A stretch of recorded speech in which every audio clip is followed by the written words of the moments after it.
قدرت کے خزانوں سے مالا مال پاکستان میں صوبہ بلوچستان معدنی ذخائر اور معدنی وسائل سے بھرپور خطہ ہے اور ایک قدرتی بندرگاہ کا حامل بھی ہے۔ گوادر کا ساحل پاکستان کی وہ قدرتی بندرگاہ ہے جس کی گہرائی کراچی کی بندرگاہ سے زیادہ ہے، چنانچہ گوادر پر بڑے بحری جہاز بھی لنگر انداز ہو سکتے ہیں۔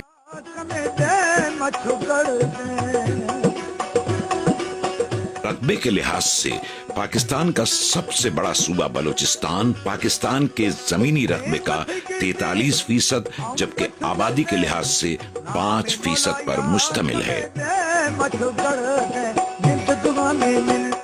پہلے چھوٹے چھوٹے ہوتے رہتے روڈ پہ جاتے تھے سائڈ پہ، کبھی کسی کو پکڑ لیا کبھی کسی کو پکڑ لیا، تو اس میں ہمارا ایک ڈیمپر اغوا کر لیا تھا انہوں نے، ڈیمپر اغوا کر کے تو اس میں پھر ایک بچہ تھا اس کو بھی چھوڑ دیا، لیکن 3 لوگ جو سیکھتے ہیں ان کو صحیح کرا دیا۔ افواج پاکستان کی انتھک محنت اور آپریشن ضرب عزم کی کامیابی نے جہاں قومی سلامتی اور ملک کی سیکیورٹی کو بہتر بنایا، وہیں بلوچستان کی ترقی کی بنیاد رکھنے میں بھی اپنا کردار ادا کیا ہے۔ پہلے تو بندہ اپنا گھر سے نہیں نکل سکتا تھا باہر، جب یہ کام شروع ہو گیا فوج آیا پھر تھوڑا سکون ہو گیا۔ پہاڑ والوں نے نہیں چھوڑتا تھا، فوج کا ساتھ ہے، پتہ نہیں ہے کیا کرے گا، ارے بابا ہم ادھر بیٹھے ہوئے، ہمارا ملک ہم کدھر جائیں، فوج مدد نہیں کرے گا پھر کون کرے گا سر؟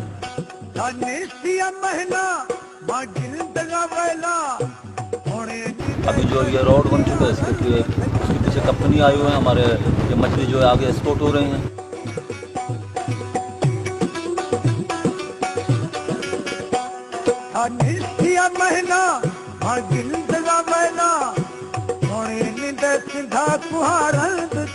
پہلے تو راستہ صحیح نہیں تھا، اگر 1 گھنٹے کا راستہ تھا ابھی تو 15 منٹ کا راستہ ہوئے گا، یہ روڈ ابھی کلیئر ہے۔ اسی بہتر سیکیورٹی کے پیش نظر چائنا نے پاکستان سے اپنی دوستی کو مزید پختہ کرتے ہوئے پاک چین اقتصادی راہداری یعنی پاک چین اکنامک کوریڈور پر کام شروع کر دیا ہے۔ اس منصوبے کے تحت گوادر کی بندرگاہ سے لے کر پاک چین سرحدوں تک سڑکوں کا جال بچھایا جا رہا ہے۔ سی پیک منصوبے کے تحت بین الاقوامی معیار کی سڑکوں کی تعمیر کا کام زور و شور سے جاری ہے۔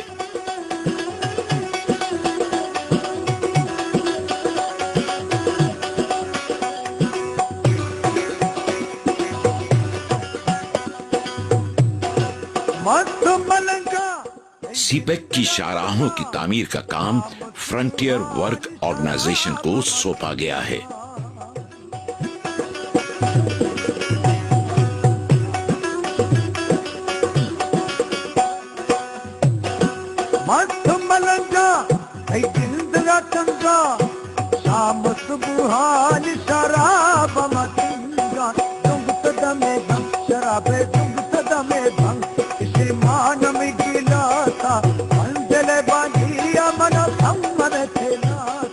جس علاقے میں سڑکوں کی تعمیر کا کام شروع ہوتا ہے وہاں پہلے ایف سی اور پاک فوج کے جوان جا کر علاقے کا معائنہ اور ریکی کرتے ہیں، جس کی کلیئرنس کے بعد ہی وہاں کام شروع کیا جاتا ہے۔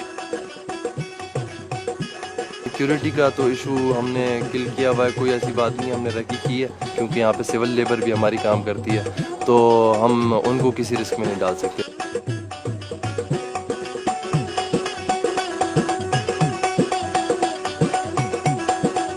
اپنے کام کو دور جدید کے تقاضوں سے ہم آہنگ کرنے کے لیے FWO نئی اور جدید ٹیکنالوجی کا استعمال کر رہے ہیں، جس کی وجہ سے تعمیراتی کام معیاری اور تیزی سے تکمیل کی طرف گامزن ہے۔